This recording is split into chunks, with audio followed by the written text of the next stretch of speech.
नमस्कार, मैं हूं कुलदीप कुमार राउत और आप देख रहे हैं फॉरएवर न्यूज़। क्या बिहार में मजाक चल रहा है? किसी को ऐरा गैरा को उठा करके लाइए और मंत्री बना दीजिए, और अगर सवाल पूछिएगा तो आप पर लाठी डंडों से स्वागत किया जाएगा और आपके सवालों का जवाब दिया जाएगा।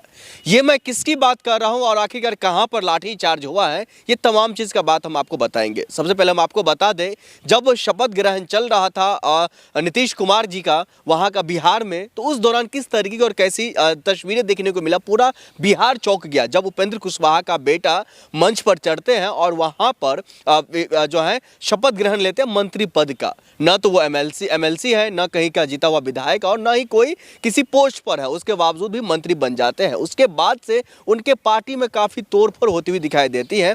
बिहार के प्रदेश अध्यक्ष समेत कई प्रवक्ता उनके पार्टी से रिजाइन कर देते हैं। अब कहा यह जा रहा है जो मोदी जी कहीं ना कहीं उनसे अंदर से जो है नाराजगी जाहिर कर रहे हैं, जो आखिर उनकी पार्टी का जो ये वजूद है। इसी पर चर्चा करने के लिए हमारे साथ रजनीश जी जुड़े हुए। सर, आपका बहुत बहुत स्वागत है। किस तरीके से देख रहे हैं बिहार में आए दिन? पहले तो कहा जाता है जो किसी को पकड़ौआ ब्याह होता था, अब तो पकड़ौआ जो है, अब बिहारी लैंग्वेज में अगर देखें तो पकड़ौआ मंत्री बनाया जा रहा है। इसको कैसे देख रहे हैं? ये पकड़ा हुआ नहीं है, ये टपका हुआ मंत्री है। टपका हुआ मंत्री है। देखिए, ये गाते हैं मंच पर, हर मंच पर गाते हैं परिवारवाद परिवारवाद। ये क्या हुआ? उपेंद्र कुशवाहा का जो आपने एग्जाम्पल दिया है उसके बेटे का, ये क्या है? परिवारवाद नहीं है। ये क्या है? इससे बुरा उदाहरण कोई और हो ही नहीं सकता। और उन्होंने तो जमकर किया, खुलेआम किया, कर लो क्या कर, बेशर्मी के साथ किया है। तो क्या बिहार के युवाओं के अंदर में वो जो है काबिलियत नहीं है? बिहार के जो और अन्य नेता हैं उनके अंदर में और काबिलियत नहीं है मंत्री पद का? देखिए, ये तो आप बहुत समय से देखते आ रहे हैं, कोई काबिल होना ज़रूरी नहीं है मंत्री बनने के लिए। काबिलियत एक ही है बस। आप अगर सबसे बड़े अपराधी हैं, सबसे बड़े पापी हैं, तो आप काबिल हैं। अगर इसके अलावा और कोई काबिलियत काम नहीं आती, ना ही मानी जाती है, ना ही उसका सरकार में सम्मान होता है, ना ही कोई समाहित किया जाता है। लेकिन बिहार में इस तरीके का जो दृश्य बहुत न के बराबर, आज़ाद भारत के इतिहास में इस तरीके की तस्वीरें किसी भी राज्य से नहीं आई थी, लेकिन अब जो है बिहार से आ रही है।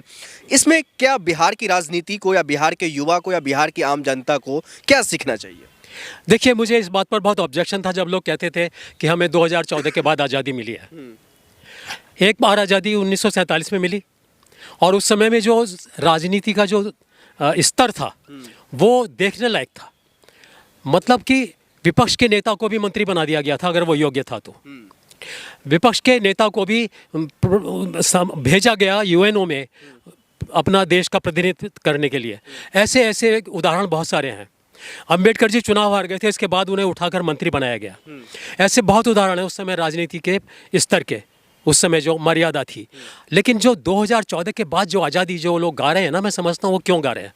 उसके बाद जो आज़ादी दिखलाई दे रही है, वो दिखलाई दे रही है निर्द्वंद्वता की, बदतमीज़ी की, बेशर्मी की, और क्रूरता की, और षड्यंत्रों की। लेकिन कहा तो अब ये भी जा रहा है, या तो उनके बेटा को निकाल दिया जाएगा, या फिर जो है आरएलएम जो पार्टी है उपेंद्र कुशवाहा की, इस पार्टी को ही एनडीए से निष्कासित करने की जो है रणनीति बनाई जा रही है। बिहार में नीतीश कुमार अलग नाराज हैं और चिराग पासवान जी अलग नाराज चल रहे हैं, जो आखिर इनके बेटा को मंत्री कैसे बना दिया गया। ये तो सब इसलिए नाराज़ हो रहे हैं ताकि आपको लगे कि ये भी देखो मानते हैं कि गलत हो गया है। लेकिन ये इनके दम होता, अगर इनके अंदर में कोई दम होता, इनके नाराज़गी का कोई फल होता, या ये नाराज़ होते, तो मंत्री की लिस्ट तो नीतीश जी के पास पहले आई होगी ना। या उनको मंत्री बनने के बाद पता लगा कि ये मंत्री बन गया, उनको विरोध करना था तब कर देते ना। तो ये तो आपको संतोष देने के लिए कि नहीं हम बहुत नाराज है, ये गलत हो गया। आप भी कहेंगे अरे नीतीश तो बहुत महान नेता है, वो तो मैं नहीं मान रहा था। तो ये सब आपको दिखावा करने के लिए क्रोध हैं, और जो गुस्सा हो रहे हैं, जो ये विरोध कर रहे हैं, आपको दिखाने के लिए कर रहे हैं। ग्रहण करने के बाद जब वो सारी चीज़ें जो प्रोग्राम था वो खत्म होने के बाद मीडिया से मुखातिब होते हैं, पूछते हैं, तो बोलता है मेरे पिताजी से बात कर लो, मुझे क्यों बनाया गया है, क्या कारण रहा है। ये बात तो सही कह रहे हैं वो। पिताजी से बता देंगे क्यों बना दिया है। पिताजी के पास भी शायद इसका जवाब नहीं है। वो ये नहीं कह सकते कि मेरा बेटा है, मेरी मर्जी में कुछ भी करूं। तो क्या बिहार का विकास ऐसे ही होगा? जो अगर इसको नहीं बनाते मंत्री, ऐसा कौन सा योग्य आदमी आपको दिखाई दे रहा है कि उसको मंत्री बना देते तो वो बिहार का विकास कर देता? कोई है किसी में दम कि इसको मंत्री बना दो और ये विकास कर देगा? ऐसा कुछ नहीं है।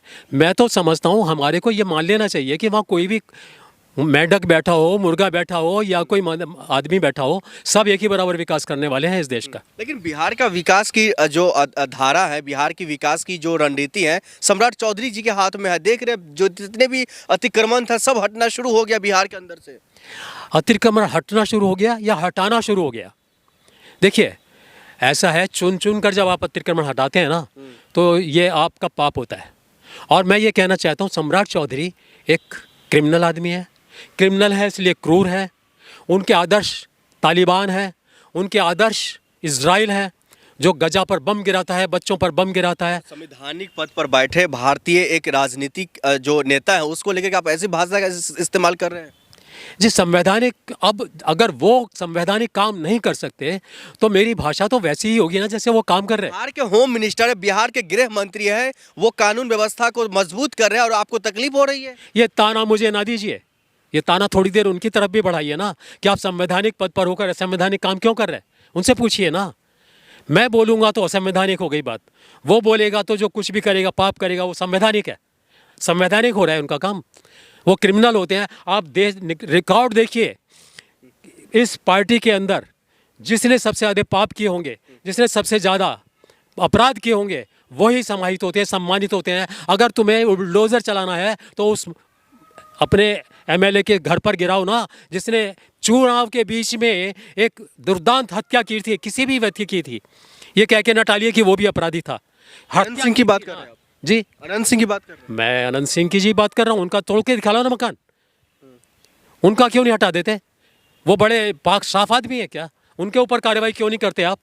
उन्होंने आपके मुंह पर खुलेआम किया ये काम। और एक ही उदाहरण नहीं, बहुत सारे उदाहरण गिना सकते। सम्राट चौधरी तो खुलेआम कह रहे हैं ना, हम योगी मॉडल बिहार में लागू कर रहे हैं। अपराधी जितने थे वो बिहार छोड़कर भागेंगे, जितने गुंडे मवाली हैं उनके घरों पर बुलडोजर चलेगा, जो अतिक्रमण के तहत अपना घर बनाया है।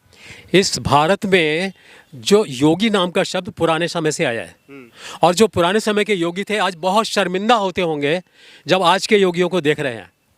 वो किस तरह के काम कर रहे हैं, किस तरह की सोच रखते हैं, किस तरह से वो काम करते हैं, उनको तो शर्मिंदा होना पड़ रहा होगा। आप योगी कहें, और पहले तो इन लोगों को ढोंगी कहा जाता था।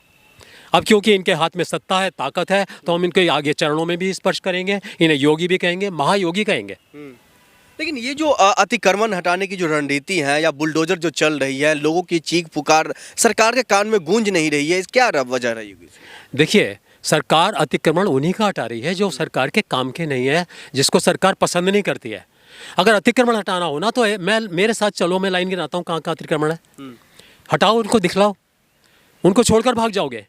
अतिक्रमण हटाने वहाँ जाते हो जहाँ पर तुमको पसंद आता है अतिक्रमण हटाना, जो तुम्हारे रगों में बसा हुआ है कि इसको हम कष्ट देने वाले हैं। लेकिन बिहार की जनता भी तो यही चाहती है ना, इसलिए तो उन लोगों को चुन करके सत्ता में बैठाई है। बिहार की जनता को आपने कहा था कि हम यहाँ कर बुलडोजर चलाएंगे, हमें वोट दे दो। बिहार की जनता को आपने बोला था। और अगर आपने इस तरह जनता को डिवाइड कर रखा है, विभाजित कर रखा है कि तेरे पड़ोसी के ऊपर बुलडोजर चलाएंगे, तेरे ऊपर नहीं चलाएंगे, तो याद रखिए, अगर किसी एक के प्रति अपराध हो रहा है ना, तो अगला नंबर आपका है। ठीक है सर, बहुत शुक्रिया बातचीत करने के लिए।